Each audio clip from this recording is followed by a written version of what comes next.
Muy bien. Como dicen, cuando ustedes están y los para un policía, todo lo que digan puede ser usado en su contra. Bueno, aquí estamos grabando todo, así que para la gloria de Dios en este caso. Vamos a avanzar, ya estamos aquí. Bienvenidos, ya nos conocemos. Al final del curso quiero que nos tomemos un minutico para que bueno, cada quien se despida también, ya que este es el último de las lecciones de este curso, Una Nación Caída. Hoy vamos a ver Nehemías, otra vez. Nehemías, cómo reconstruir la muralla.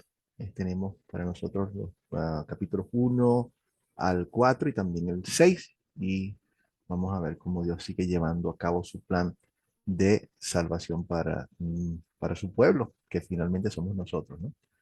Así que comencemos como siempre con una oración. Señor y Padre Celestial, te damos gracias. Gracias, Padre, por permitirnos crecer por medio de este curso, Señor, para que no solamente nosotros conozcamos en teoría tu palabra, sino que también la podamos llevar en práctica, como dice el apóstol Santiago, para que seamos hacedores de la palabra también. Señor, te pedimos que bendigas a tu iglesia, con líderes, Señor, con líderes como Nehemías, líderes como Esdras, valientes, sabios, decisivos, más importantes, fieles, Señor, fieles a ti, llenos de fe para orar sin cesar y para proclamar tu palabra. Esta y todas las cosas te las pedimos siempre en el nombre de Jesucristo, nuestro Señor y Salvador, y nuestro gran sumo sacerdote. Amén. Amén. Bueno, ya esto lo sabemos, así que hacemos hacia adelante con las preguntas de repaso. Hoy, ¿qué está pasando mientras vemos todas esta historia que estamos viendo hoy?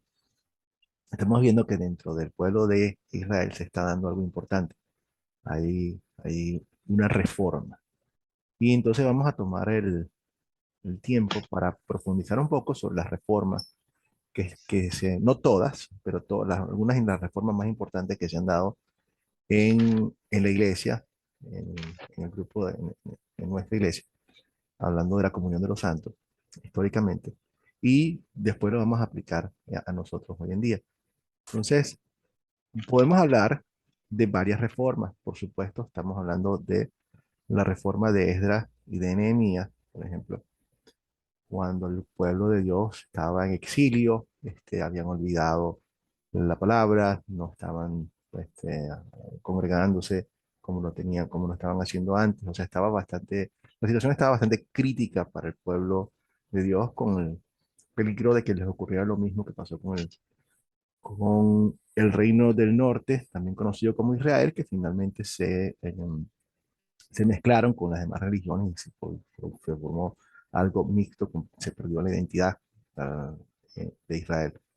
Que la identidad de Israel no es una identidad como nación, sino una identidad religiosa, la fidelidad a Dios como tal. Entonces se requería una reforma completa.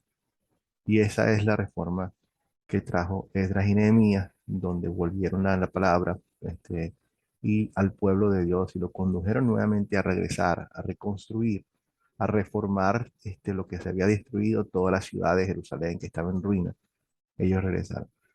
La ciudad de Jerusalén se reconstruye, pero más importante que la ciudad de Jerusalén es la reconstrucción espiritual que está ocurriendo. Luego vemos más adelante, nuevamente no es exhaustiva la lista de todas las reformas que se han dado, pero sí son, digamos, en grandes rasgos las más importantes. Luego llegamos a la época de Juan el Bautista, cuando justo antes de la venida de Jesucristo. Juan el Bautista es aquella persona que Dios envió para preparar el camino para la venida de Jesucristo. Y en el momento en que venía Jesucristo, la iglesia también se encontraba en sumida en un proceso en el cual los saduceos y los fariseos estaban más practicando tradiciones humanas impuestas por ellos mismos que lo que realmente la Biblia estaba diciendo. Y se necesitaba una completa reforma. Es por eso que cuando Cristo viene, el choque principal que él tiene no es con los incrédulos, sino con los líderes religiosos, porque habían hecho de sus prácticas humanas básicamente la palabra de Dios y se ponían por encima de la palabra de Dios. Juan vino también como líder enviado por Dios a reformar, a preparar un camino, a llamar al arrepentimiento a la gente y a volverse también al mensaje original. Y luego vemos también otra reforma que ocurre en el siglo XVI. ¿Quién quiere ayudarme y decirme qué pasó en el siglo XVI? Si alguien se acuerda. ¿Qué pasó en el siglo XVI? Y de hecho, el título lo dice, ¿no? Pero ¿de qué estamos hablando? ¿De qué reforma estamos hablando en el siglo XVI? ¿Alguien tiene una idea? La reforma de Lutero. Sí, la reforma de Lutero, exactamente. Muy bien. La reforma que Dios llevó a cabo a través de Lutero. Y Este mes es, ¿no? Pero no sé específicamente el día, el mes de octubre, octubre, noviembre, 31 de ¿ah? octubre, sí, 31 de 31. octubre. Es el día de todos los santos. El día en que Lutero publicó las 95 tesis en la puerta de la iglesia, para ser discutidas para todo el mundo nuevamente. La intención de Lutero siempre fue la misma de Juan, es regresar a lo que Dios está diciendo y a la palabra, no de dividir a la iglesia como tal. No, nunca fue su intención. Pero lamentablemente, al insistir en rechazar la palabra de Dios, no quedó otra. De hecho, es la misma iglesia la que divide y que rechaza a Lutero, y no a Lutero, sino todas las tesis que Lutero estaba poniendo, que no eran tesis de él, sino simplemente tesis bíblicas. Pero hacía falta una gran reforma, porque la iglesia se encontraba también en el mismo ciclo de siempre, que se aleja de la palabra y se vuelve nuevamente un centro de puras ideas humanas. Y en este caso, las ideas que introduce la iglesia como tal, que van en contra de lo que Dios dice. Am, Lutero básicamente apunta a lo que la Biblia apunta. Son las tres solas: sola fide, sola gracia y sola escritura. Son las tres solas que distinguen al, a lo que la Biblia dice, pero que es lo que nuevamente Lutero estaba llamando a hacer. Sola fide, que es solamente a través de la fe, nosotros somos, y la verdadera fe, la fe en Cristo, que somos salvos. No hacen falta los, mm, las obras no son un requisito para nuestra salvación, para eso está Jesucristo. Sola gracia es que todos aquellos que han sido llamados a la fe, todos aquellos que son salvos, lo son nuevamente por la gracia de Dios, porque Dios así lo ha querido. No hay otra explicación, no es porque nosotros somos mejores que nadie, porque Dios tenía un plan desde el principio, desde antemano, o sea, tal cual como lo muestra la Escritura. Dios no nos debe nada a nosotros. Cuando Él lo hace porque realmente Él es amor y le provoca, pero no es porque hay un grupo de personas que amerita ser mejores que otros y por lo tanto se merecen ser salvados y otros no. Y la sola escritura, que es la otra sola, es que solamente la escritura que Dios nos ha dejado en su palabra, tal cual como lo dice Juan, que no es aquel que añade o que quite, será castigado por eso. Como dice el apóstol Pablo también, que si alguien nos predicara un evangelio distinto de lo que ya, un mensaje distinto del que ellos han predicado, también será condenado. No hay otra cosa, no existe otra cosa más que las escrituras como la única fuente de información fidedigna de la voluntad y la palabra de Dios. Y esas son las tres que vine y nuevamente, nada nuevo que Lutero hubiese puesto. Realmente, una y otra vez, no existe tal cosa como una doctrina luterana en sí. ¿Por qué? Porque el luterano no hace nuevas doctrinas, lo que hace siempre es apuntar a lo que dice la Biblia. Mientras la iglesia estaba hablando y diciendo, bueno, de acuerdo a este papa, de acuerdo a este concilio, esto es esto y es esto, Jesús igual que Lutero decía, la Biblia dice esto. Esto es lo que dice aquí en Juan, esto es lo que dice en Pablo, y vamos a volver a las escrituras y no a los edictos humanos. No hay más revelaciones, o sea, Dios dice que no vamos a añadir ni vamos a quitar, el canon está cerrado y por lo tanto la única fuente confiable es la escritura como tal.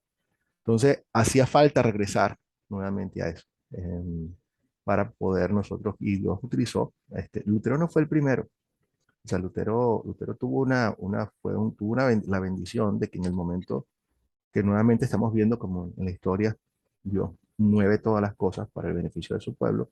En el caso de Lutero no fue diferente. Dios movió la historia para asegurarse que estas 95 tesis no se quedaran pegadas en la puerta. Alguien las sacó allí y los hermanos que estaban en Gutenberg, que habían inventado la imprenta, lo pusieron e imprimieron, fue una de las primeras cosas que se imprimieron en aquel entonces y se expandieron durante todo el reino. Y una vez que la gente pudo constatar realmente que las tesis iban acorde con lo que la escritura estaba diciendo, realmente no hubo vuelta atrás, ¿no? Porque eso fue lo otro que Dios le permitió a Lutero hacer, a tomar la escritura y traducirla al alemán para que todo el mundo pudiera ver qué es lo que Dios está diciendo. Él rescató de las manos de la iglesia la escritura y se la entregó a la gente para que la gente la pudiera leer y la gente la pudiera interpretar como tal. Entonces, bueno, la pregunta que quiero que ustedes hagan en este momento ¿dónde ven ustedes hoy en día una reforma? ¿Qué es necesidad? O sea, ¿dónde creen ustedes en qué cosas necesitamos de una reforma hoy en día? ¿Hace falta una reforma hoy en día? ¿Necesitamos una reforma hoy en día? Quiero que piensen un momentico y levanten la mano y expongamos lo que ustedes piensan cada quien. ¿Hace falta una reforma? ¿Ustedes ven que todavía sigue haciendo falta una reforma?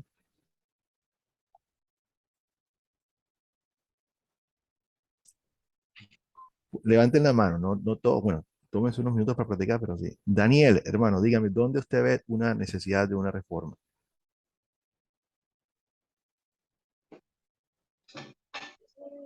Pastor, pues yo pienso que la reforma que, que es necesaria en este momento es reformar nuestros corazones, ¿sí? ¿Qué? Reformarnos, o sea, es una autorreforma y es como ser conscientes de lo que mucho hemos estudiado con la Academia Cristo y lo que mucho nos enseñan las sanas doctrinas, y es que la salvación es por gracia, sí, pero que la fe sin obras es vana, y eso lo vamos a ver ahorita. Y es que muchas veces nos dedicamos a la, a la religiosidad, al orar y al estar como detrás de los rituales, y lo que tenemos que hacer es eh, tener puesto nuestro corazón en Dios, saber que la salvación es por gracia en Cristo Jesús, y que tenemos que tener fe, pero también actuar para que esa fe sea efectiva. Gracias, Daniel. Gracias por apuntar a que la primera reforma que hay que hacer es una reforma diaria en nuestros corazones y ciertamente eh, hay mucho que tenemos que seguir viendo afuera porque la historia es cíclica y los mismos errores se repiten una y otra vez de mantener la palabra de Dios y no las tradiciones humanas en nuestros círculos religiosos. Excelente. ¿Alguien más que quisiera comentar dónde necesitamos una reforma? ¿Dónde vemos necesidad de una reforma?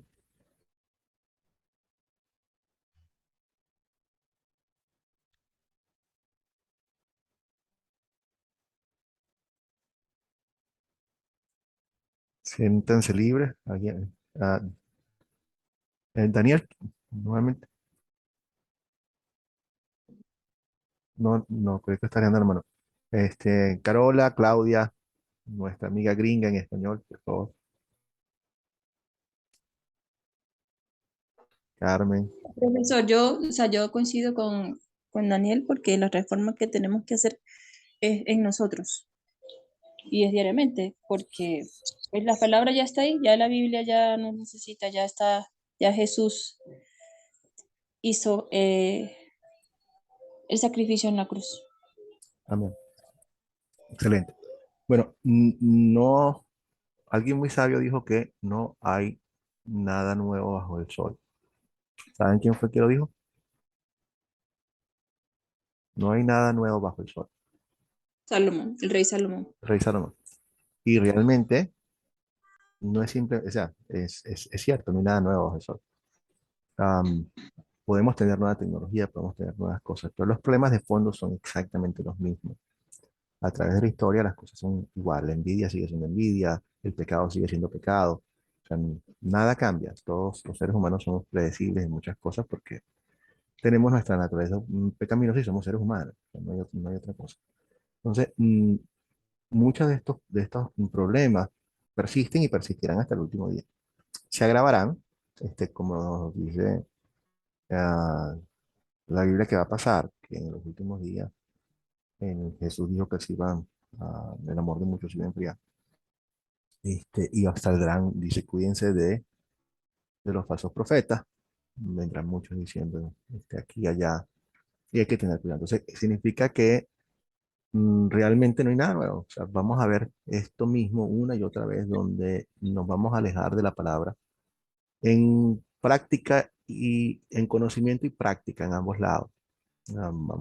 Muchas iglesias hoy en día son más un grupo político, por ejemplo. Hay iglesias que piensan que la función principal de la iglesia es la de transformar la sociedad, haciendo una influencia directa en la política de los países, cuando realmente la función de la iglesia no es esa. La función de la iglesia es transformar los corazones, como estamos venido hablando, y esos corazones sí realmente hacen una influencia en las leyes del país, pero de esa forma, no participación directa.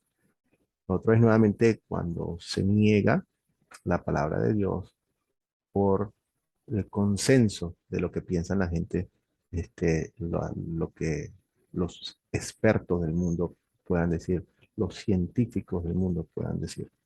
Si Dios dice que, por ejemplo, la creación tomó solamente 6 días y en el séptimo Dios descansó, así fue, no hay otra cosa, y es literal.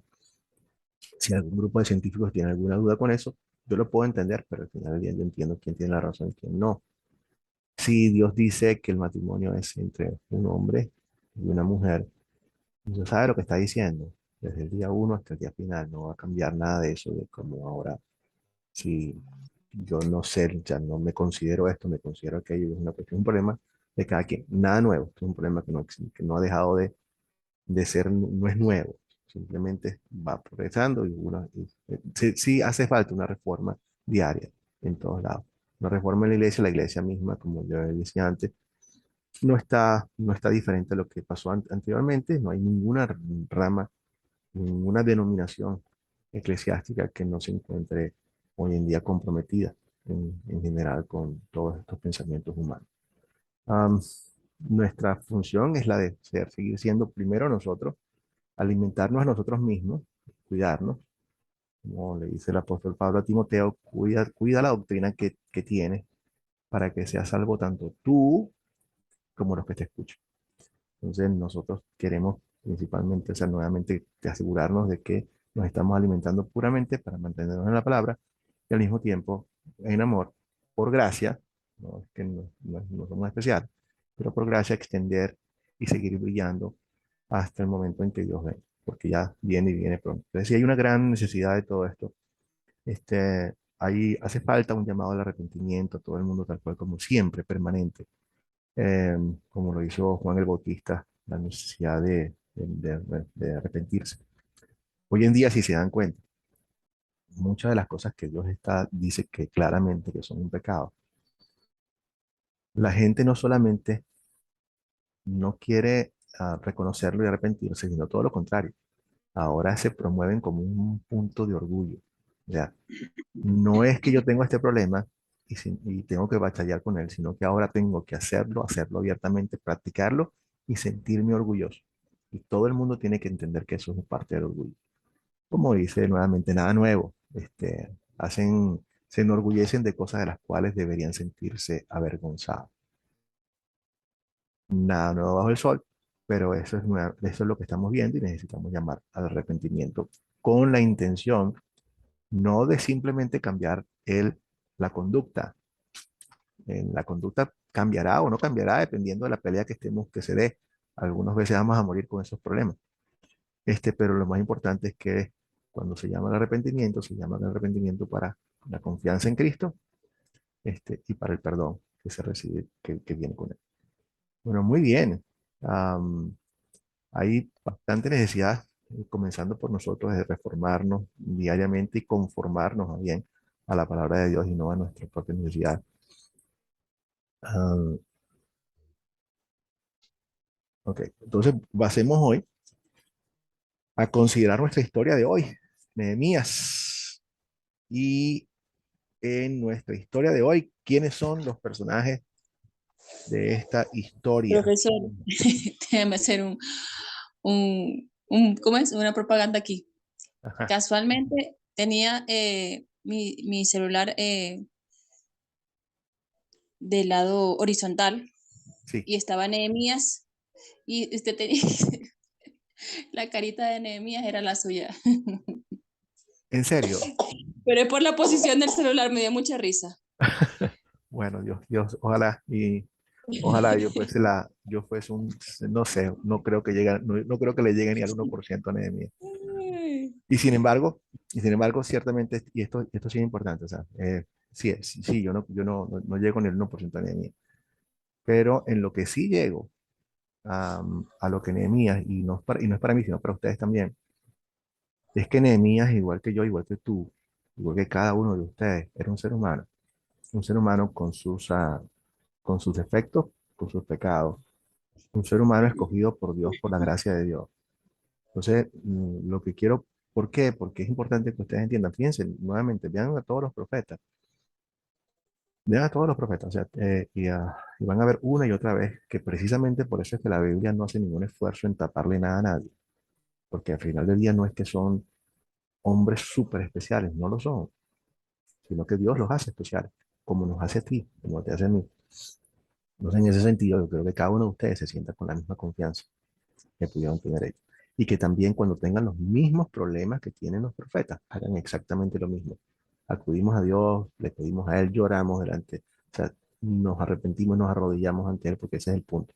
Entonces, sí, no somos iguales, pero definitivamente el punto aquí no son ellos, sino Dios como tal el que los hace. Ah, Hace todo lo que hace a través de ellos. Así que bueno, me alegro de haber aparecido con la cara de Nehemías. Realmente no sé no creo que se parezca a mí tampoco, porque en aquel entonces la gente del Medio Oriente debe ser un poquitico más oscura, probablemente. Bueno, entonces, ¿cuáles son? Ayúdame con los personajes. Tenemos bastantes personajes importantes. ¿Quiénes son? Pues sí, bueno, principalmente Nehemías, está Nehemías. también Ananí, el hermano de Ah, él, cuando él le contó lo que pasó en Jerusalén, ok. sí, en la destrucción en Judá. Está el rey Artajerjes, Ajá. cuando él le pide que quiere volver. Está los que se burlaron de él cuando empezó a reconstruir, que es este Zambalat, Ujú. el Edonita, Tobías, el Amonita, creo que es Amonita, Amonita, sí, señor. y el árabe. Ujú. Están las personas que lo ayudaron a reconstruir los muros. Los nombres sí no recuerdo, que alguien me ayude, por favor. Los que ayudaron a reconstruir los muros con Ananías, los gobernadores. Sí, la lista es extensa y gracias a Dios vemos que Sí, esto es una... sí, estoy acordándome de la historia, pero estoy viendo aquí mentalmente los gobernadores. No, por eso digo que si alguien me ayuda con los nombres de los que, porque sí hay nombres de los que reconstruyeron los muros, pero no recuerdo. Pero está bien, Ana Carola, porque o sea, no vamos a pasar con todos los nombres de todas las personas. Vemos que este libro hace un excelente trabajo mencionando inclusive qué tramo reconstruye cada quien. Ah, también menciona Nehemías, menciona a Moisés. Ujú. Sí. Y nos dice, bueno, este tramo fue reconstruido por este grupo, los levitas Ajá, hicieron esto. sí, Entonces, claro, nos menciona a todos, pero el punto es ese. Podemos decir que en general, el pueblo este judío, sí. es un trabajo colectivo de todos y cada uno. Cada uno, este es un trabajo de todo el pueblo. De hecho, va a ser parte de una bendición, pero también nos muestra que había un gran problema allí. No que todos participaban, sino que faltaba algo. Ahorita, eh, cuando lleguemos a los problemas, vamos a ver qué nos muestra la historia, que es un problema real, que gracias a Dios, Él es quien lo soluciona. Entonces, ahorita lo vamos a aplicar. Pero sí, esos son yo creo que has mencionado, yo no tengo en mi lista a ningún otro, a menos que entremos en la lista específica, pero no creo que haga falta, sino que podemos hablar de el colectivo de todas las personas y todos los grupos israelitas que ayudaron a reconstruir la ciudad y el templo. ¿Cuáles son los objetos de esta historia?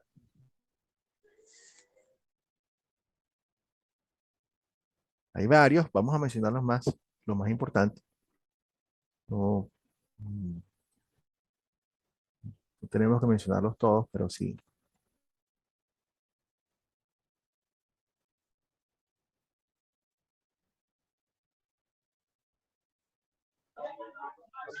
A ver, Daniel. Bueno, tenemos las, las cartas que el rey le dio a Nehemías. Excelente. Tenemos los materiales que él le autorizó, la madera y todas las cosas para construir. Tenemos el muro que estaba en ruinas, las puertas que estaban quemadas. Tenemos el templo, también lo nombran aquí. Ujú. Los, los instrumentos de construcción y las armas de guerra. Excelente, excelente. Nuevamente, la lista puede ser muy extensa como querramos. Podemos hablar de cosas como Nehemías como era el copero de el rey. Podemos hablar de la copa que él le llevaba el vino, todo eso, el vino, todos son elementos que podemos mencionar. Lo interesante de esto es simplemente poner en atención a algunos detalles. Y aquí vale la pena ver, por ejemplo, cuando mencionamos que la copa y el vino apuntan a la persona de Nehemías. ¿Y quién era Nehemías? Era el copero del rey. ¿Qué hacía un copero? O sea, no piensen en alguien simplemente que le lleva la copa, que ese es el trabajo, digamos, directo que es lo que él está haciendo. Pero eso es una posición sumamente importante, como pueden ver aquí. Una posición de influencia ante el rey y de total confianza. El copero es como un escudo protector del rey, es su guardia personal.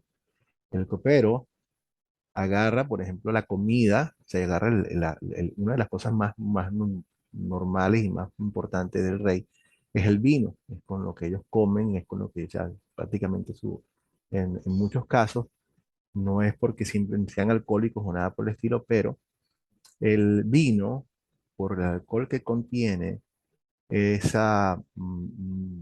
mata a muchas bacterias y muchas impurezas. Entonces, por lo tanto, es mucho más sano era en aquel entonces, mucho más sano tomar vino que muchas veces tomar agua, porque el agua podía estar contaminada, tenía enfermedades y cosas por el estilo. Entonces, el vino era algo muy importante y muy común dentro de la antigüedad, mucho más de lo que es ahora, porque ahora tenemos plantas de tratamiento de agua. Pero también era uno de los sitios favoritos para todos aquellos que hacían atentados con el rey porque era difícil acercarse con una espada y matar al rey porque tenía una guardia allí mismo de frente, nadie pasaba, si no era invitado por el rey. O sea, no era fácil acercarse. Pero entonces habían muchos atentados en los cuales se le ponía veneno a la copa y al rey beberla. Entonces, era fácil asesinarlo, era mejor, más fácil asesinarlo de esa forma. De paso, la persona que cometía el asesinato no tenía que estar cerca y se podía ir y ya está. Se rumora, yo no sé para los que ustedes vieron la película de Alejandro Magno, eh, Alejandro el Grande, que él muere repentinamente y algunos dicen que probablemente fue envenenado. No lo sabemos, estuvimos allí. Pero bueno, el punto es que Nehemías, antes de pasarle la copa al rey, él prueba el vino y espera para ver si el vino está envenenado o no. Es como un guardaespaldas. Hoy en día, no sé si también han visto los guardaespaldas del servicio secreto aquí en los Estados Unidos que van al lado del presidente. Y me recuerdo bien el día que hicieron un atentado del presidente Reagan, que pues, alguien empezó a disparar y el equipo secreto se le tiró encima al presidente para cubrirlo. O sea, el tipo sigue disparando, pero ellos se le tiran encima para con la intención de que si hay alguna bala que venga, la agarren ellos y no la agarre el presidente. O sea, ponen su vida en la línea. Esto es exactamente lo que hacía Nehemías. Entonces, Nehemías tenía una posición de confianza muy alta, por lo tanto también no era cualquier persona, una persona también que le daba consejos al rey como tal. Y ustedes ven aquí, el rey tiene en estima a Nehemías. Y cuando él lo ve triste, ¿qué te pasa, Nehemías? Y habla. Obviamente, y como estábamos hablando antes, no es simplemente una cuestión de personalidad, de que sí, Nehemías seguramente se ganaba todo esto. Pero la historia nos dice que es Dios cambiando el corazón de Nehemías, cómo Dios viene y ah, influye para que el corazón del rey sea favorable a Nehemías como tal. Entonces, todo esto viene para entender por qué se hacen las preguntas y quién era Nehemías y por qué su influencia también ante el rey. Entonces, muy bien, tenemos esos objetos. Si seguimos adelante, debemos seguir adelante. ¿Dónde ocurrió esta historia? ¿En qué lugar? En la ciudadela de Susa al principio, Muy bien, comenzó en la Susa ciudadela de Susa. Y y, después ellos se van y ya a luego, la reconstrucción. exacto. Aquí tenemos el mapa que vimos la Ciudad. vez pasada y buscamos, está entrando bastante luz. Miren, como ustedes pueden ver en mi cámara, ya está entrando luz por la ventana. Sí. No vayan a pensar, oh, el pastor Acosta es un iluminado. Miren cómo, no, me está, de hecho, aquí estoy tratando de poner la mano. Pero no, esto está quedando grabado, así que aquí está.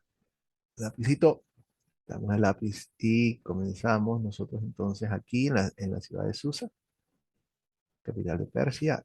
Todo esto lo vimos también la semana pasada y termina aquí. Esto se dio varias veces. Nos encontramos en el retorno y este retorno ha ocurrido otras veces anteriormente. Este es el tercer retorno a la ciudad de Jerusalén para la reconstrucción. Fíjense que no se dio todo en un solo momento, sino hicieron falta varias olas para poder llevar a cabo esto. Muy bien. Entonces, ahora pasemos a cuándo. ¿En qué momento? Voy a hacer una pregunta porque eso sí Por no lo favor. entendí. Sí, Está en el año 20 dice, pero está en el mes de Kitseo y en el mes de Nisan. Y eso nunca, no sé qué significa, pero fueron, en la palabra dice, en el sí. año 20 del mes de Kitseo y en el año 20 del mes de Nisan. En el mes del Nisan, vamos a explicar un poco Nisan. qué significa eso del mes del Nisan. Ah, te voy a decir que el mes del Nisan es el mes donde ellos celebraban, donde todos los dueños de los Nissan se ponían juntos y celebraban que tenían unos Nissan. El mes siguiente era el mes del Toyota y el siguiente mes era el mes de la Honda. Evidentemente eso es lo que no era el mes del Nissan, ¿no? No estamos hablando de una marca de carros ni nada por el estilo, sino que el Nissan se considera es el primer mes del calendario eclesiástico judío y es el mes de la cosecha, es el mes donde se empiezan a dar la cosecha del trigo. Eh, es simplemente parte del calendario judío como tal. Entonces, es el primer mes, digamos, para decir, como hoy podríamos decir que para nosotros es enero, desde el comienzo del año, el mes de Nisan es el primer mes. Y cae dentro, también anuncia el spring, la primavera. Esto cae hoy en día, el mes de Nisan, dentro de marzo, abril, más o menos, entre esos dos meses, es donde coincide con el mes del Nisan hoy en día para nosotros. Pero en términos de históricos, ya estamos avanzando. A medida de que avanzamos en el Antiguo Testamento, nos acercamos en cero, así que al avanzar vamos en cuenta regresiva y hoy estamos aquí, donde ustedes ven aquí el mapa, en el tercer regreso bajo Nehemías, lapicito, aquí en el año 445 antes de Jesucristo.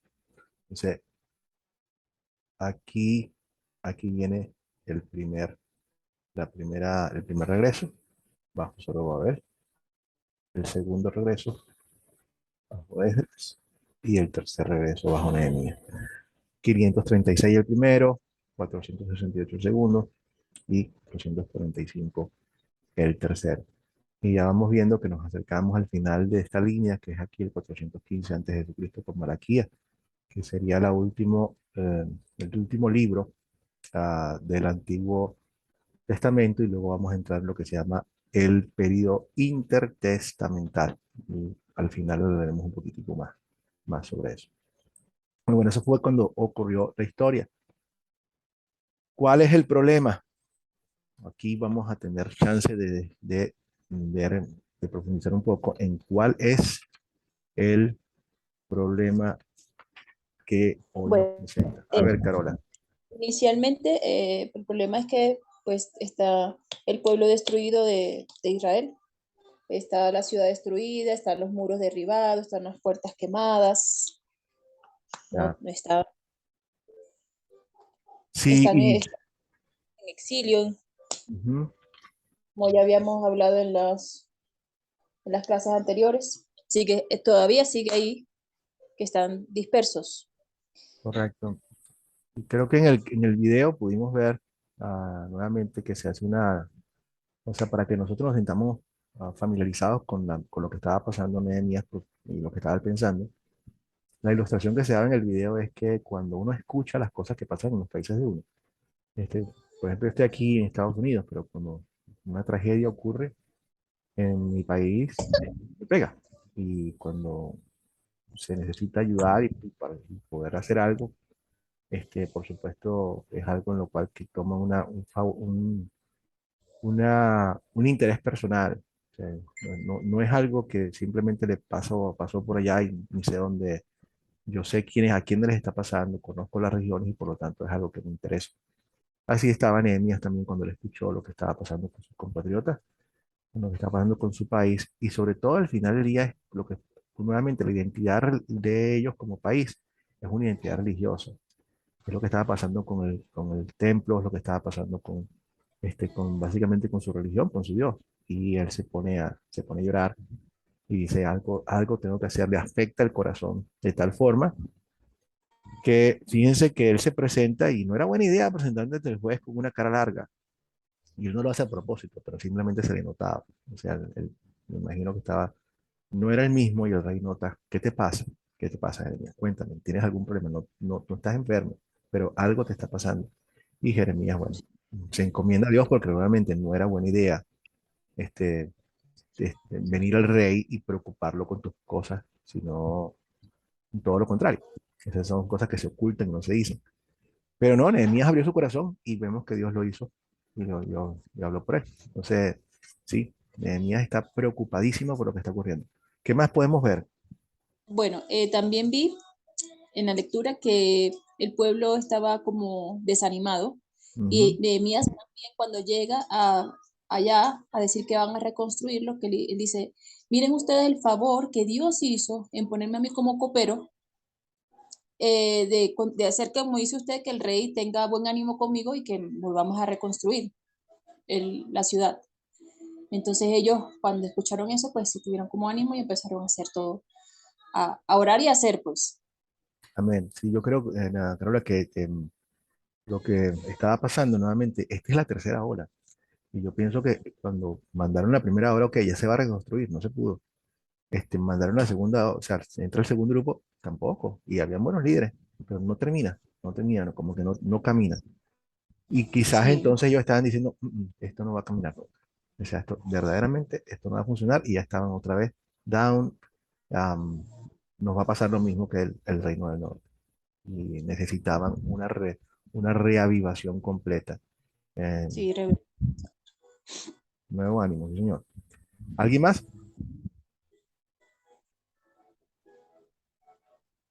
Bueno, hablamos nuevamente de la parte, o sea, toda la parte estructural de la ciudad. Toda la ciudad estaba completamente en ruinas.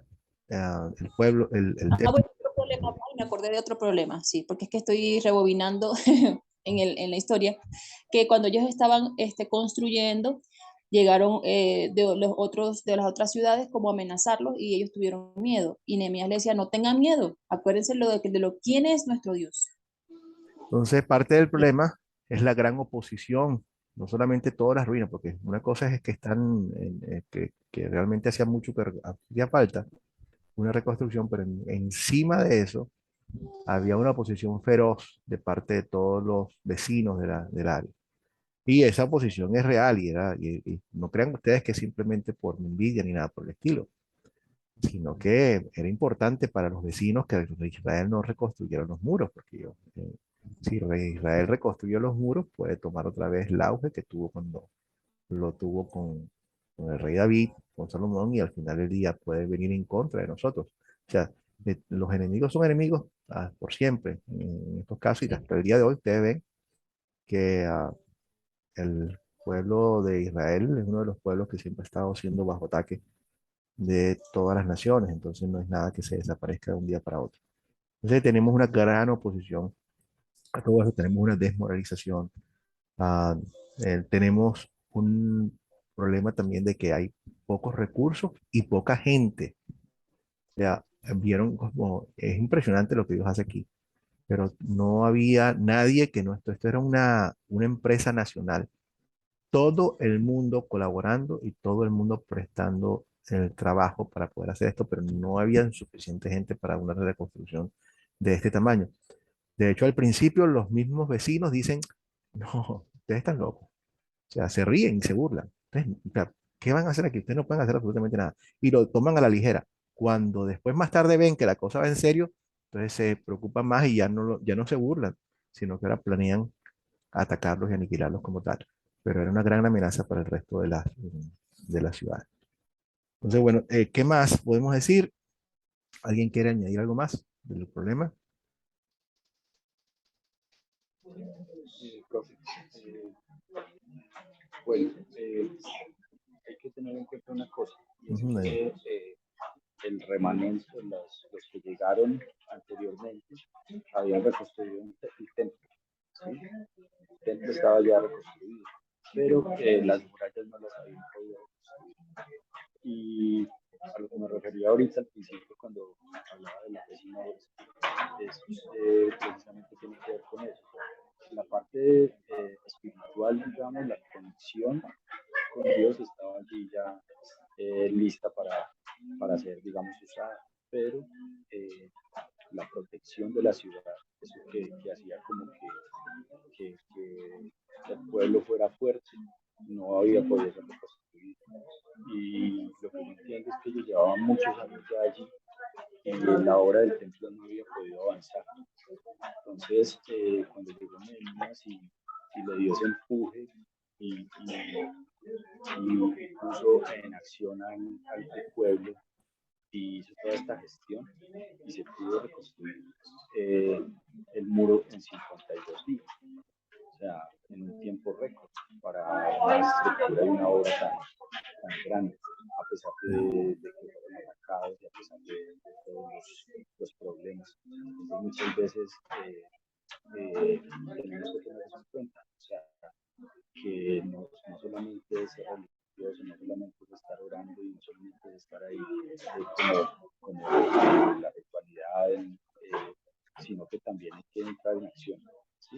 Y yo pienso que ese era el gran problema del pueblo, que no tenía como ese empuje, no tenía esa motivación para actuar y para hacer lo que debía hacer. Gracias, Daniel. Muchísimas gracias. Bueno, hacemos entonces, quisiera que alguien nos ayudara en línea. Primero ocurrió esto, o sea, Nehemías es el copero de el rey, y así, pum, pa, en puntos.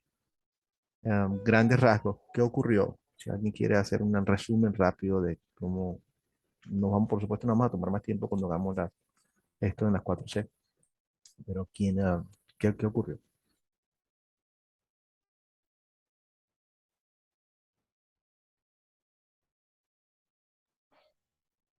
Adelante, Claudia.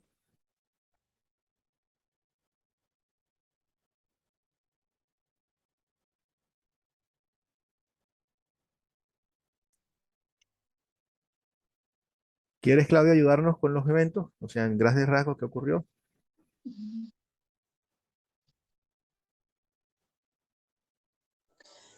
Profesor, Sí, Carola. bueno, en grandes rasgos. Sí, sí, bien grande, ¿no? Sí, no.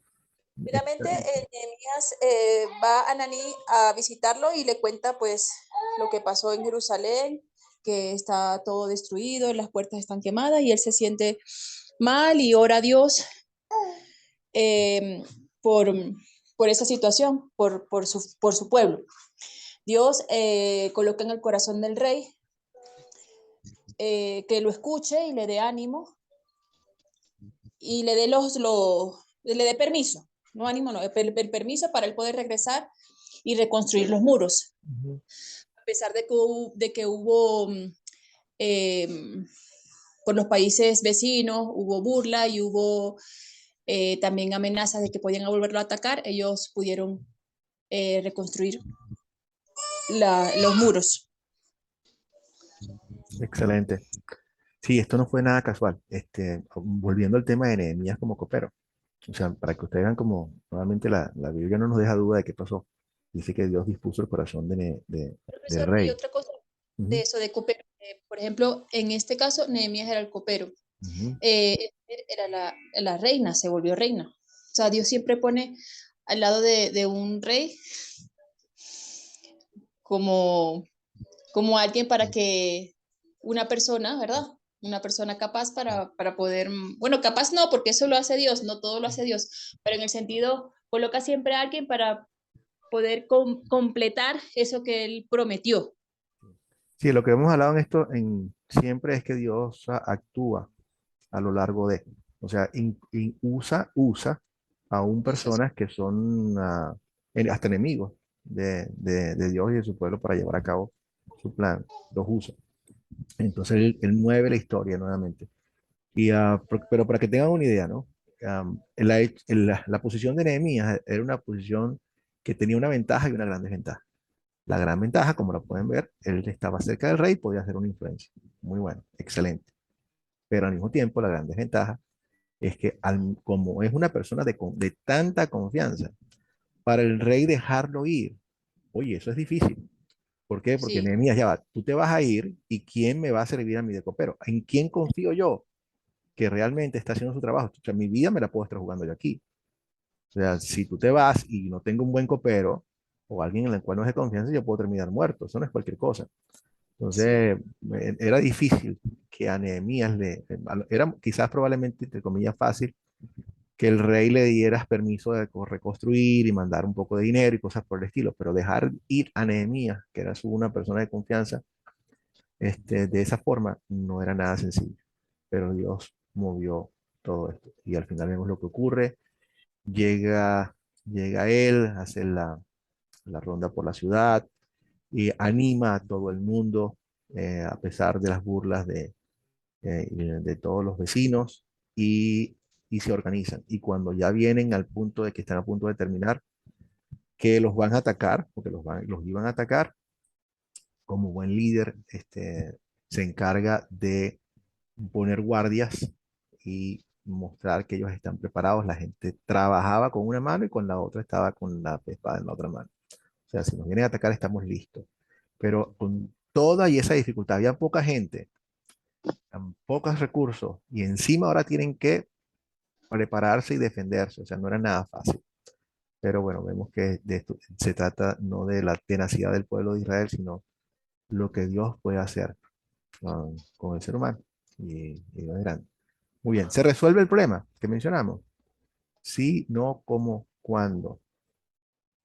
Sí se resuelve, profesor, porque eh, Dios está a favor de Nehemías y hace que el rey le dé el permiso para que él pueda reconstruir Sí, junto a su pueblo la ciudad.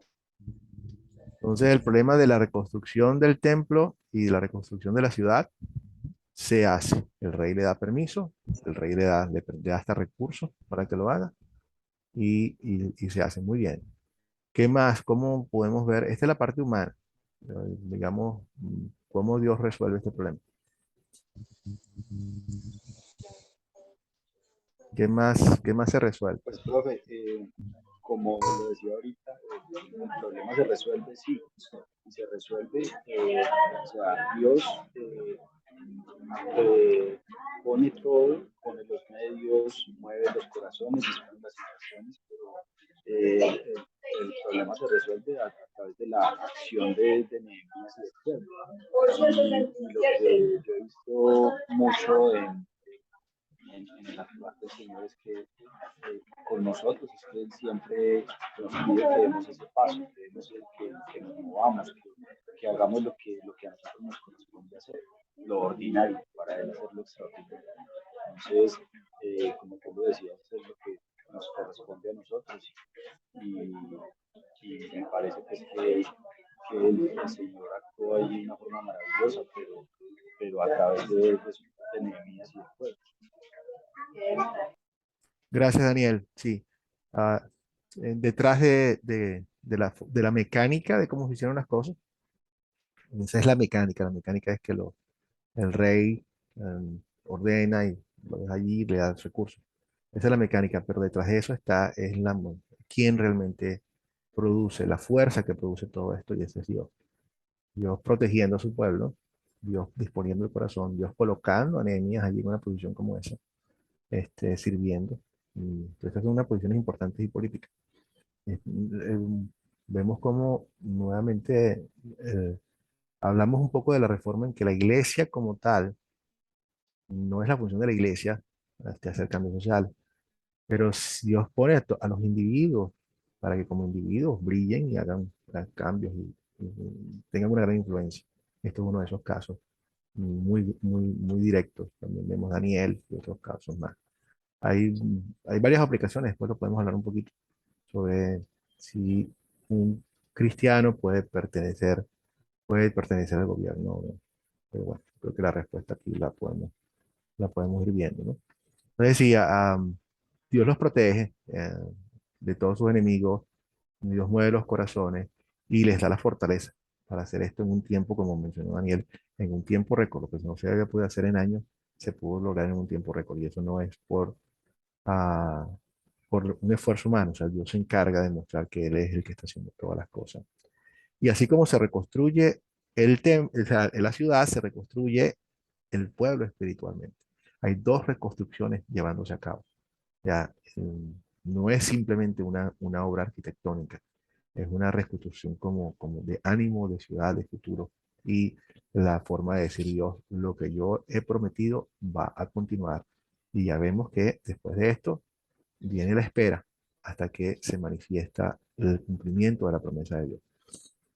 Muy bien, entonces sí se resuelve. Consolidemos ahora esta historia. Vamos a aplicar la parte de ya las 5 preguntas que vienen de consolidación. ¿De qué se trata la historia? Si lo ponen así como la historia trata de, sabemos que el tema central es la fidelidad de Dios a sus promesas para la protección de su pueblo.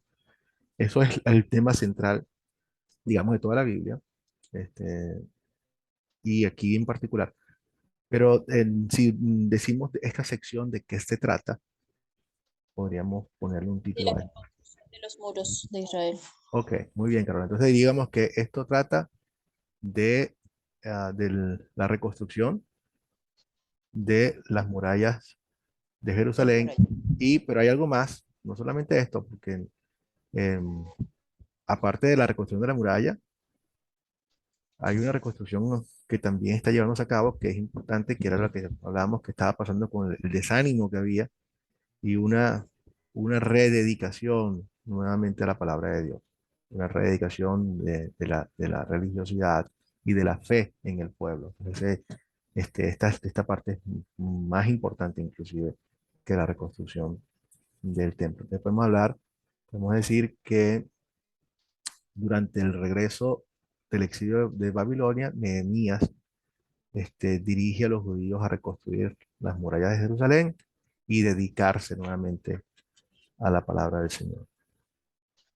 ¿Qué pecado nos enseña a confesar esta historia? Y nuevamente, aquí no vamos a decir qué debemos hacer mejor. Eso viene después. Aquí es, yo veo esto y yo confieso que yo confieso esto que me pasa a mí. Esta es la parte donde utilizamos la ley de Dios como un espejo y venimos y confesamos nuestro pecado a Dios. ¿Quién quiere comenzar? Yo empiezo. Adelante. En que me sentí identificada como pecadora, que en el desánimo, porque muchas veces nos pasan, puede ser de salud o económico, que uno pues siente que Dios no está con uno. Qué bueno, Carola. Gracias por confesar esto, porque realmente eso es algo que yo también tengo que confesar.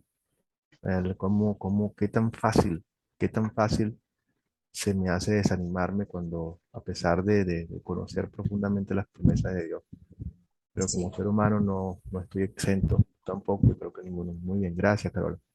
¿Alguien más quiere confesar algo?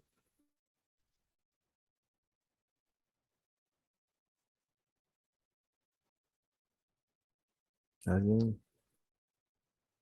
Carmen. Bueno, yo con esta palabra muchas veces tomamos decisiones sin considerar la palabra del Señor.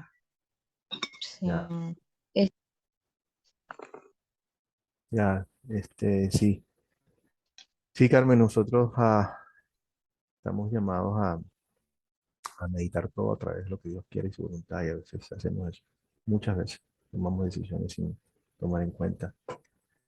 La pregunta clave que tú estás mostrando, Carmen, y de verdad que es algo que, nuevamente, gracias por confesar eso, porque también es mi confesión y nuestra confesión, que uno tiene que preguntar si esto que voy a hacer le da gloria a Dios. ¿Glorifica esto a Dios? Sí, ¿no? Entonces, ya, o simplemente si no hace daño, en fin, pero que todo lo que ya sea que comamos y bebamos, hacemos todo por la gloria de Dios.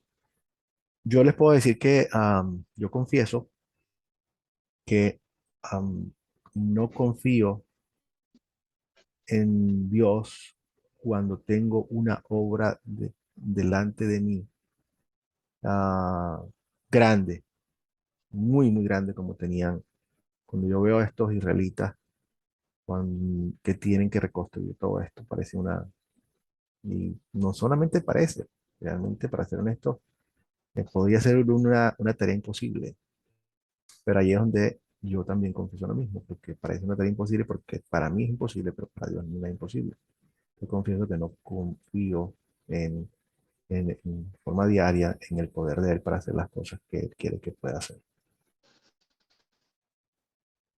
¿Alguien más tiene algo que confesar?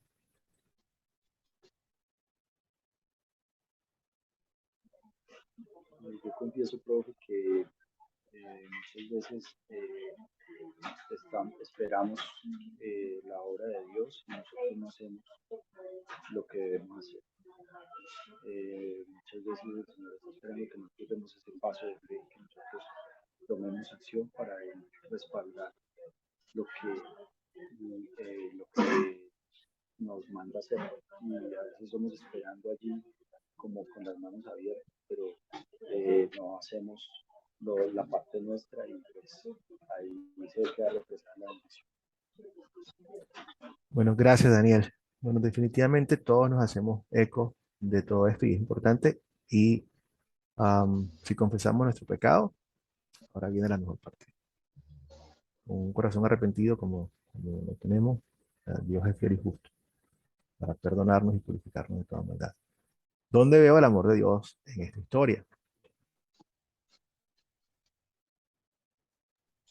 Profesor, yo la veo en su fidelidad, en su misericordia, A pesar de que el pueblo está desanimado, piensa que no puede hacer nada, él siempre utiliza y hace, vernos que está ahí, que no nos desampara ni nos abandona, nunca. Gracias, Carola. Carmen,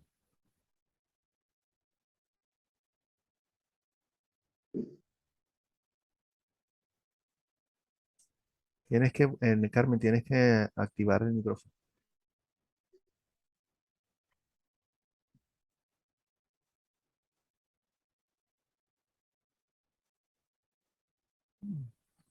Aún no te escuchamos, Carmen. Ahora sí. Ahora sí. Disculpe, no había abierto el audio. Sí, Yo puedo ver el amor de Dios a través de la generosidad del rey que le permite a Nehemías ir a reconstruir el templo y le da todo lo que Nehemías le pide. Y también en la protección que le da a Dios a través de la organización de Nehemías para que el trabajo siga. Eso quería. también. Gracias, Carmen. Sí, es indudable y bueno, de hecho de eso se trata, de que veamos la intervención divina en todo esto, para saber que estas no son cosas fortuitas, sino que es Dios llevando a cabo su plan para ti y para mí, porque eso no es simplemente algo ya distante en el pasado. Todo esto tiene una repercusión permanente de lo que viene hacia adelante, de todos los que vamos a ser bendecidos, y que hemos sido bendecidos por el cumplimiento de la promesa que Dios le hizo a Abraham. Y ahora estamos aquí viendo cómo se cumplió. Es indudable, nuevamente, el ver el amor de Dios en lo que hace a través de su gente, poner a Nehemías en esa posición y darle la fortaleza a todo el mundo para que pudieran terminar esta obra en 52 días. O sea, esa, con con el resto de los enemigos al lado ahí. O sea, impresionante.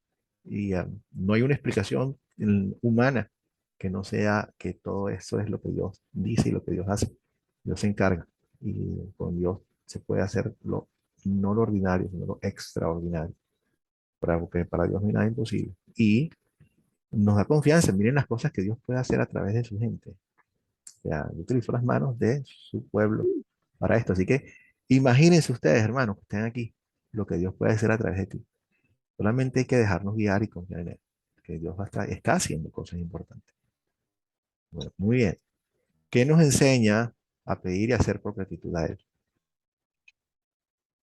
Aquí es donde sí decimos, bueno, gracias por lo que Dios ha hecho por mí y ahora ya yo no vivo para mí, sino vivo para Él, quien me, quien me perdonó, como por Él que me salvó. Y ahora aquí es donde digo, bueno, Señor, como ya yo vivo para ti, ahora yo quiero agradecerte y brillar para ti. Entonces te pido, y muchas veces lo que le pedimos es para que nos ayude mucho en los pecados específicos que confesamos hoy. ¿Qué queremos pedirle a Dios que nos ayude?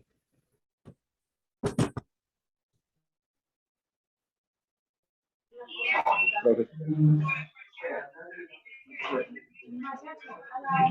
Bueno, profe, yo a mí lo que me enseña Dios a pedir y a hacer en este mundo. Primero me enseña que es la recibidora perfecta a través de obras y perfectos. ¿Sí?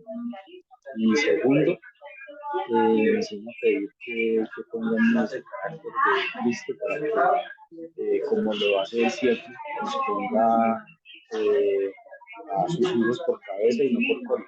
Ya que en el caso de Nehemías, él era un exiliado de, Jerusalén y tenía un cargo importante, era el copero. Y muchas veces el Señor nos pone allí en esos cargos porque Él sabe que a través de nosotros va a actuar. Ya. Entonces, que siempre nos dé ese carácter que tenga en nosotros ese carácter de Cristo. Gracias, Daniel. Sí, vamos a pedirle a Dios eso. Am, que Dios nos utilice donde estemos para que hagamos una influencia en las personas alrededor, como lo hizo con Nehemías. Y aquí es bien importante lo que Daniel está mencionando, porque saben que no esperen a que Dios va a utilizarnos a nosotros cuando te coloque a ti como asesor presidencial. No esperes a ser el asesor presidencial. O sea, en este momento, tú eres una persona, tú eres el copero de muchas personas que te rodean.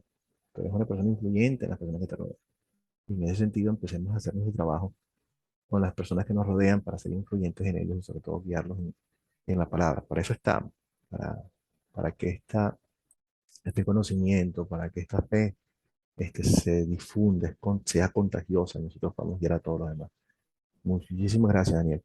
Qué más podemos pedirle a Dios que nos ayude y que damos para hacer por gratitud a Él? Carmen, Bueno, yo, vivir, que le podemos pedir que nos permita vivir de acuerdo a su gobierno, dando la prioridad a su palabra y que Él sea quien tome el control de nuestras vidas y haga su perfecta voluntad cada día.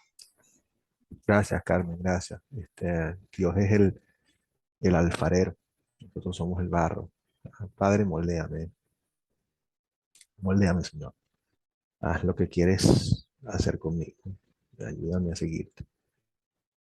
Excelente petición que todos nos hacemos eco. Muy bien, muy bien. ¿Alguien quiere pedir algo más?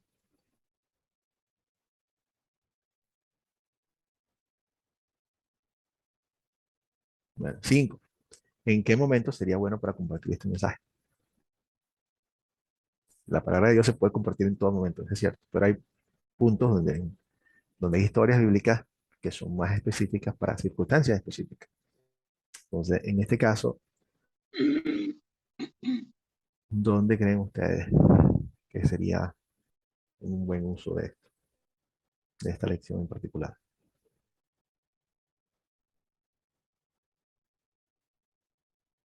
Carmen, Eh, Esta historia es importante compartir en los que están pasando, que están afligidos en luchas, en pruebas, donde hay enfermedad o circunstancias, situaciones que nosotros podemos ver y podemos compartir la historia para alentar. O sea que Dios siempre está con nosotros, nos protege eh, y nunca nos va a dejar, como dice su palabra.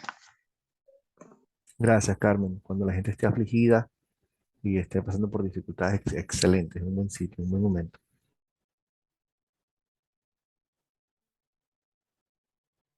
Por ejemplo, esto de la reconstrucción, me hace recordar en este momento lo que acaba de ocurrir. Nosotros, ahora que estoy viviendo en Miami, pude vivir de cerca, bueno, de cerca entre comillas, realmente nosotros en Miami estuvimos privilegiados porque el huracán pasó a un lado y luego se metió hacia la tierra y realmente la gente del medio, del centro, tuvo muchísimas dificultades. De hecho, hubo más muertos de lo que se imaginaba. Nadie. Creo que el último conteo va por más de 100 muertos hasta ahora. Y es fuerte porque el huracán fue categoría 4. Pero la cantidad de daños fue tremenda, porque fue un huracán que se mantuvo mucho tiempo, muy lento, y trajo una cantidad de agua espectacular. O sea, eso fue agua y agua y agua y agua y agua, y bajó un poco de donde lo estaban esperando, por lo tanto tomó, entre comillas, de sorpresa. Mucha gente no tuvieron la oportunidad cuando se dieron cuenta, ya estaba demasiado tarde. Pero cuando veíamos por supuesto, no hay forma de reponer las vidas humanas. Eso es la parte más difícil de todo. Pero mucha gente estaba muy consternada por la destrucción que había pasado. Y realmente, bueno, podemos utilizar estos términos para ver que Dios reconstruye todo. Pero lo más importante es que Dios reconstruya eh, la confianza en Él, la parte espiritual. Y mucho más en nuestros países es más importante porque, fíjense, aquí en Estados Unidos, todas las personas que generalmente pasaron por todo esto, el sistema hace que todo el mundo tenga un seguro de construcción. Entonces, por lo tanto, eh, de que lo van a reconstruir porque hay recursos para eso. Esa es una de las ventajas más difíciles con nosotros en nuestros países, donde si tú tienes una casa, por lo general, si tú la pierdes. Y después a reconstruir de cero. En esos momentos es todavía más importante compartir una historia como esta, donde Dios se encarga de ayudarnos a reconstruir. Pero lo más importante es mantener siempre nuestra confianza en Él como tal. Bueno, llegamos a la última pregunta y ahora quiero hablarles un poco sobre el periodo intertestamentario. Vamos a tomarnos unos 5 minutos para esto. ¿Qué fue lo que ocurrió durante el periodo intertestamentario? Es lo que hablamos nosotros desde que Dios habla, el último profeta que habla con el pueblo y escribe, lo pone en los libros, y luego cuando viene el Nuevo Testamento, vamos a pasar un tiempo allí de aproximadamente 400 años dentro del último que es Malaquías, y ahora cuando la venida de Jesucristo. Entonces, el periodo intertestamentario podemos hablar que son los 400 años antes de Cristo, nuevamente con Malaquías, que es el último que habla, y el siguiente que habla, y podemos nombrarlo como Antiguo Testamento, entre comillas, ¿por qué? Porque antes del Nuevo Testamento, antes de que se empiece a escribir el Nuevo Testamento, estamos diciendo que es en el año 5 antes de Cristo. ¿Quién sería ese último profeta que hablaría antes de que el Nuevo Testamento comenzara a rodar? Algunos dicen, bueno, no, este es Nuevo Testamento, este es Nuevo Testamento, pero en términos técnicos podría incluirse como el último profeta del Antiguo Testamento. De todos modos, no hay que, es una, se puede poner delante y detrás, realmente no va a cambiar. Pero ¿quién creen ustedes de quién estoy hablando yo? De que comenzó, él fue el último, antes de Jesús. De pronto, profe, de Juan el Bautista. Juan el Bautista, sí señor. Y se considera que es el último profeta porque, bueno, lo dice la Biblia, que vendrá un profeta preparando el camino para Dios. Y fue Juan el Bautista el último profeta que vino exactamente haciendo eso. Después de Juan el Bautista, que lleva el llamado al arrepentimiento, como lo hicieron otros, viene entonces la respuesta del Nuevo Testamento, el ministerio de Jesucristo como tal. Entonces, por eso se considera el periodo intertestamentario entre esos 400 años hasta la venida de Jesucristo como tal, y podríamos incluir a Juan como ese último profeta del Antiguo Testamento que viene a hacer su trabajo. Pero ¿qué pasa durante esos años? Dentro de esos años existen, y ustedes los pueden, seguramente han escuchado de ellos, existen unos libros que se llaman apócrifos o escondidos. Estos libros apócrifos forman parte de la literatura judía, pero nunca fueron incluidos dentro de la Biblia judía como tal. Por lo tanto, cuando Jesús está hablando y dice que Él no viene a cambiar nada de la ley, no se estaba refiriendo a estos libros porque estos libros nunca formaron parte de eso. O sea, los judíos, los antiguos, incluyendo los fariseos y todos ellos, cuando tenían sus libros, agarraban estos 12 libros en particular, los tenían, los leían, son interesantes, muchos de ellos dan una gran luz sobre hechos históricos, como hemos visto que lo hacen otros, pero no se consideran inspirados por Dios y los ponían en otro lugar. Como podemos ver, yo tengo en mi librería, yo tengo la Biblia, que es un término para que ustedes lo conozcan, se llama normas. Normas significa la regla que regula, mientras lo demás se llama normatas, significa las cosas que han sido reguladas por la norma. Te los voy a poner en castellano para que lo entiendan un poquitico mejor. La normas o la regla que regula, uh, un ejemplo es que es un kilogramo. Todos sabemos lo que es un kilo, ok. Pero si yo quisiera saber exactamente cuánto es un kilo, tendría que buscar lo que es la normas que regula todos los demás kilos y que todos se tienen que comparar con ese. En el sistema de metronomía del mundo existe una pesa que es de 1 kilo, que es la normas. En otras palabras, todo lo demás que quiera llamarse un kilo tiene que ser del mismo peso que ese que ellos tienen bajo candado en el sistema de metronomía. Igual un metro, que tenemos muchas copias, ustedes van al supermercado y van a la tienda ¿cómo se llama? De Home Depot y cosas esas de construcción, y ellos les venden metros que son bastante buenos. Pero ese metro que está allí tiene que estar acorde con el verdadero metro que ellos tienen guardados allá. Esa es la norma que no. Si todo lo demás tiene que estar en formación con esto. La palabra de Dios es la norma, normas. La Biblia es la que es y es lo que Dios es la inspirada, es la verdad y ahí no salimos. Lo demás son norma normatas. En otras palabras, por ejemplo, el, el credo apostólico, por decirles un buen ejemplo, esa no está en la Biblia directamente como está, pero todo el contenido ha sido regulado por el contenido bíblico. Entonces está muy, muy bien y está bien que lo digamos, pero no lo ponemos en el mismo sitio como podemos poner la palabra de Dios, porque la palabra de Dios es completamente inspirada. Estos libros apócrifos, muchos de ellos son buenos comentarios. Yo tengo comentarios de aquí de mucha gente, tengo comentarios no solamente de Lutero, sino otros, sino me ayudan, son buena literatura, pero no los pongo en el lugar donde pongo la Biblia, porque la Biblia es la norma, normas, la palabra indiscutible y que regula todo lo demás. Todo lo demás tiene que estar en conformidad con lo que la Biblia dice. Si yo estoy diciendo algo, si yo voy con todos los comentarios y toda la historia, llego a una conclusión que es muy buena y muy estudiada y todo lo que sea, pero no está conforme a lo que dice la Biblia, tengo que rechazarla, tengo que desecharla porque algo pasó en el camino en el cual se perdió, porque al final del día la verdad es lo que Dios nos ha dado. Estos 12 libros apócrifos forman parte, muchos de ellos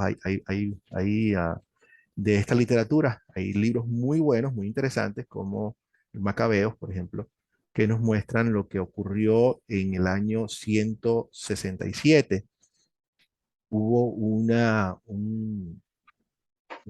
emperador, un general griego, que vino y desecró el templo a judíos haciendo un sacrificio allí de un cerdo a dioses paganos.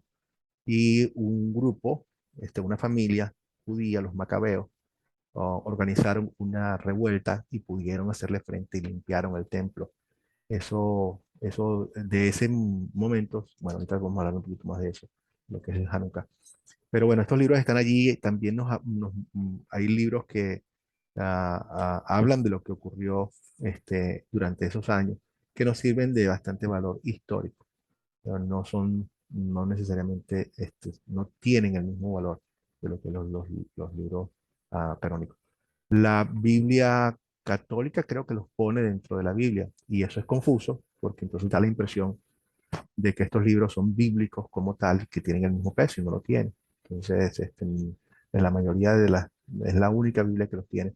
El resto, las Biblias judías no los tienen, ni la mayoría del resto de las Biblias no lo tienen porque realmente no son libros para mí como tal. ¿Alguien tiene alguna pregunta por aquí? Bueno, este periodo intertestamentario, ¿se acuerdan cuando Nabucodonosor tiene la visión? Él habla de 4 reinos. Este es el tercer reino, los griegos con Alejandro Magno, en el año 326 al 323 antes de Jesucristo, toma toda la región. Y eso es la preparación para la venida de Jesucristo. ¿Por qué? Porque a través de esta toma, el lenguaje se hace común, se hace un lenguaje común para pavimentar que se pudiera expandir rápidamente el evangelio. Entonces, todo el mundo en ese entonces hablaba griego. El griego, bueno, los judíos hablaban 2 idiomas, eran bilingües. El hebreo, como vemos a Jesús hablando, pero también todo el mundo hablaba en griego. Es por eso que cuando se escribe el Nuevo Testamento, aunque es escrito por judíos, no lo escriben en hebreo, lo escriben en griego. ¿Para qué? Para que todo el mundo pudiera tener acceso. Durante ese tiempo viene lo que le hablé en la de los macabeos y la instauración de la fiesta del Hanukkah, donde es la fiesta de las luces, la fiesta donde se celebra la purificación del templo. Se sigue celebrando hoy en día. Y más adelante, cuando Alejandro había conquistado el reino, pero él muere muy rápido, aproximadamente después de 10 años de conquista, que se extendió como un leopardo, de la rapidez, él no dejó encargado a nadie, porque muere súbitamente, por eso es que algunos piensan que fue asesinado envenenado. Y como no dejó a nadie, 4 de sus generales que estaban a cargo se empezaron a pelear entre ellos, se dividieron y entonces vinieron todas las pugnas. Un reino dividido, o sea, gente dividida nunca va a conseguir nada. Y por eso vemos que entre tanta pugna, llamaron a los romanos a que fueran como árbitros de la pugna entre varios de estos generales. Y los romanos dijeron como no, vamos a servir de árbitros. Y cuando llegaron, ya después no se fueron, se quedaron allí. Y tomaron, desde allí comenzaron a tomar el control. Y se impuso el cuarto reinado, que son los romanos, que empiezan a controlar a Israel desde el año aproximadamente 60 antes de Cristo. ¿Preguntas sobre esta parte, este tiempo intertestamentario?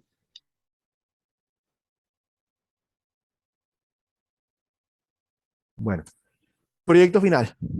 Ya hablemos del proyecto final. Cada quien va a presentar la historia bíblica con las 4C a un grupo de uno, un grupo de dos. Puede ser, lo ideal es que sea una multitud, ¿ok? Pero recuerden lo que dice el dicho: dos es compañía, tres es multitud. Así que a, a todas las personas que les sea posible. Con el método de las 4C, para que todo mirando, Daniel capítulo 3, una historia muy interesante. Ya el plan se los envié para que ustedes lo elaboren y lo entreguen. Lo pueden, o sea, la idea es que lo pueden entregar antes, pero si lo entregan conjuntamente con la grabación, está bien. Y lo compartan conmigo. La fecha límite es el 21 de octubre, 2 semanas a partir de hoy. Viernes también. Si alguien necesita más tiempo, hablen conmigo. Acuérdense que la intención es que podamos ayudarnos, pero ciertamente en 2 semanas debería estar listo.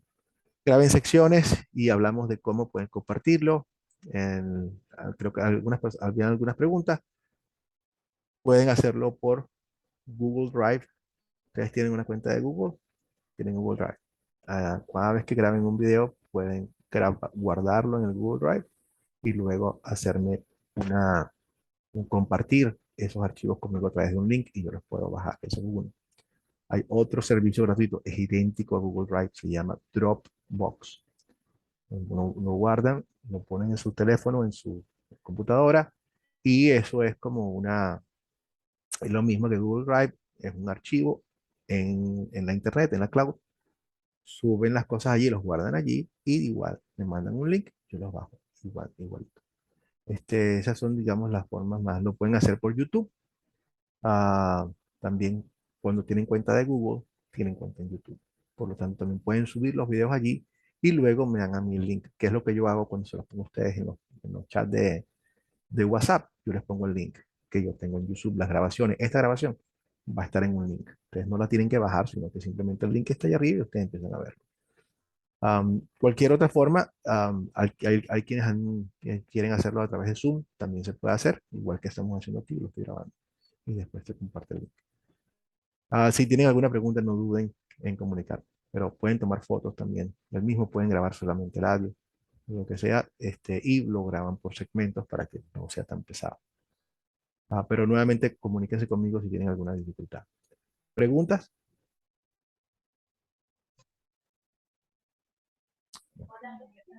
Todo claro, pastor. Daniel, ¿tienes alguna pregunta? No. No, pastor, que está muy clara la información. Perfecto. Bueno, entonces, sin más, cerremos con una oración.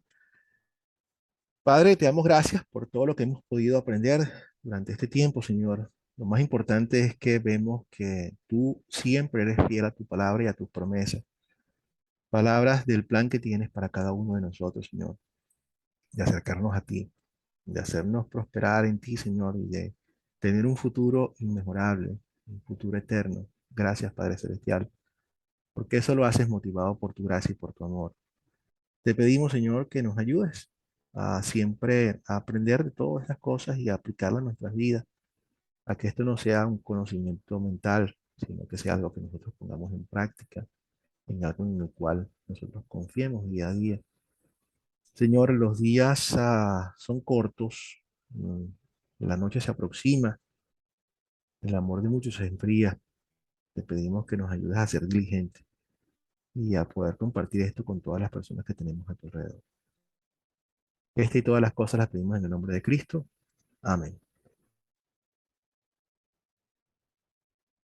Gracias, pastor.